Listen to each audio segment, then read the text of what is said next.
Hey everyone, welcome to another edition of Marriage Nuggets with Donald and Stacy. And today's topic is The Great Escape. Now, what do you think is The Great Escape beside a movie title? Okay, yes, it's a movie title, but it's also a planned getaway with your spouse.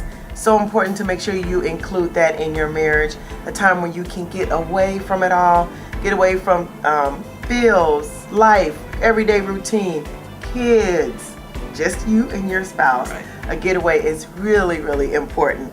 We try to make sure that we do that pretty often, whether it's just us or a married couples retreat. We'll talk a little bit more about that. But the key thing is that planned getaway, you want to make sure that you don't take your kids. Right, yeah. We had an opportunity last year to go on a cruise. And it wasn't just me and Stacy, it was our kids, brother, sister, mom, dad, all of our family, my relatives, everything. And we had an awesome time and everything. Yes, oh my gosh. Awesome. It's like it seemed like it was just yesterday. We just went. We had an awesome time. And we did have some time to get a great escape on the cruise. Yeah, we had a date. We had some date time. And basically, we had an awesome time. But when you do the great escape and you do want to spend time, just make sure that it's just you and your spouse. We had a little incident on our cruise. We did our best to kind of get that time in. We have older kids, they're teens. So we were trying to have some, like I said, we did want to have some date time. We also tried to have some time in the room by ourselves. There is so much to do on a cruise ship.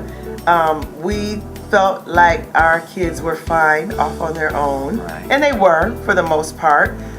So Donald and I went back to the room to enjoy ourselves. Yeah, get busy. Well, I'm just being real. Yeah, get busy, whatever. We was having an awesome time too. And yes, we were. Was cool. Our kids were having fun. The door was locked. Yeah, right. But we forgot that they had a key. So yeah. So yeah, we were, like I said, we was getting busy. In the middle of having a great time. And having our great busted in and Mom and Dad are having sex. They're having sex. They didn't just do it once. They closed it. Then we opened it. Everybody did it. And it was really crazy. And we're yelling at them, get out in the hallway, close the door, close the door.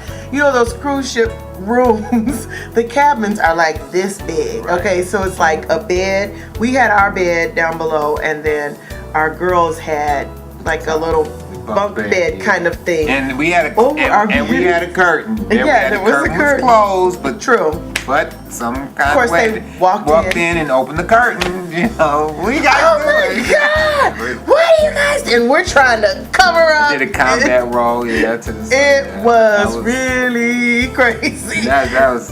And we're just yelling, close the door, close the door, close the door. Oh my God, what are you guys doing? And pretty much they, I'll be honest, got a little glimpse of something they shouldn't have seen. Right. And afterwards we were like, okay, look, because we were getting ready to go have dinner with the family. We were like, speak nothing of this. Don't say a word. We had to process it real quick before we went to meet the family for dinner. It was really hilarious. But the funny thing is, it came up in discussion from my brother-in-law. He said, did y'all get some quality time? And then me and Stacey looked at each other. We looked at, no. Not really. So we had to go into detail. And he figured out what happened. So that was. So Donna was like, just forget it. Let's wait till we get back on shore. Wait till we get home. Right. Forget it. Yeah, so make sure you're not around your kids when you try to have the great escape and be alone. We have had some really nice escapes. And some of them have been with other couples. Like I said, on married couples retreats.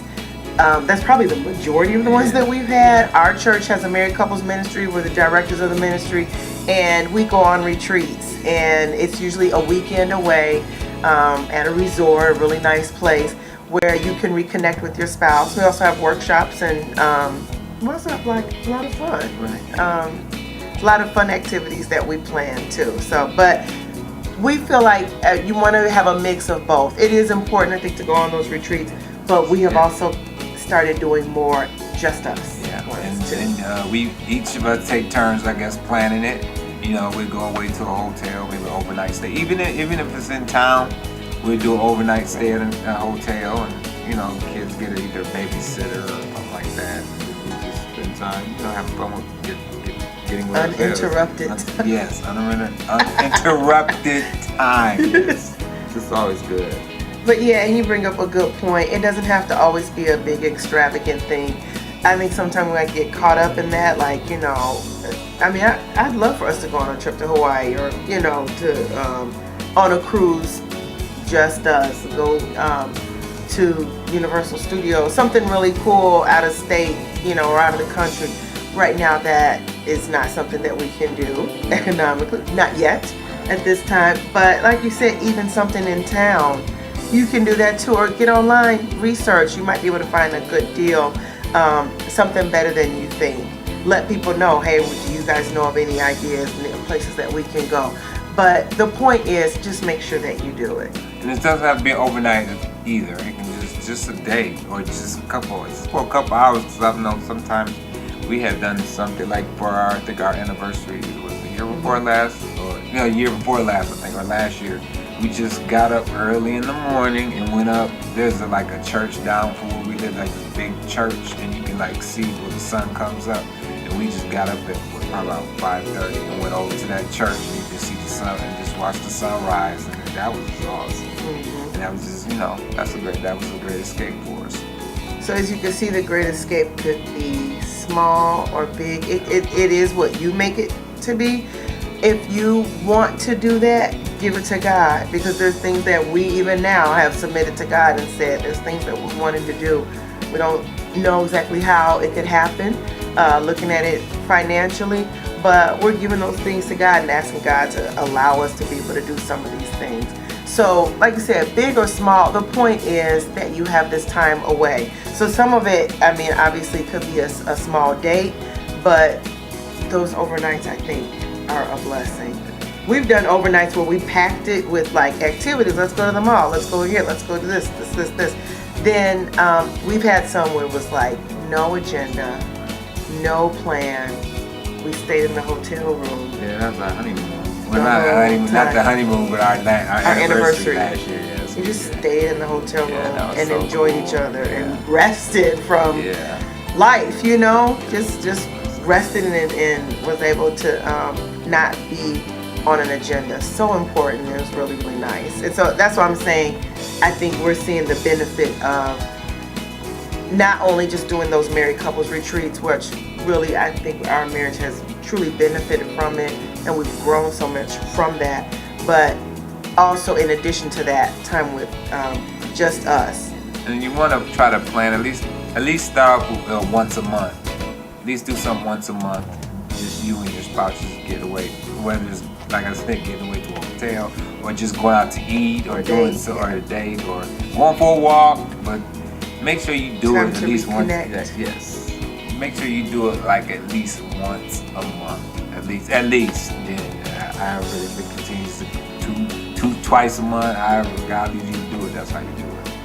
And I know life gets busy, and we trust me, we know it, we see it, and I just want to also bring this up too. Sometimes, just according to where you are in your relationship and what's going on, you may not want to go out on a date with your spouse. You may not want to have a getaway, but really give that feeling to God as well, because this is something that really can rejuvenate and refresh your marriage. Ask God to, you know, change your heart and help you want to have that time with your spouse.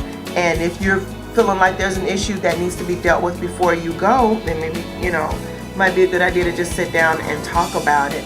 But I know we have found that some of our best talks have been when we're out of this house, when we're away from everybody, out of the city. You know, we've had some of our best talks because we're not distracted. So make sure you make that couple time with your spouse, and we will see you in a couple weeks. Yep, plan your great escape. See you later. 2 weeks. Bye.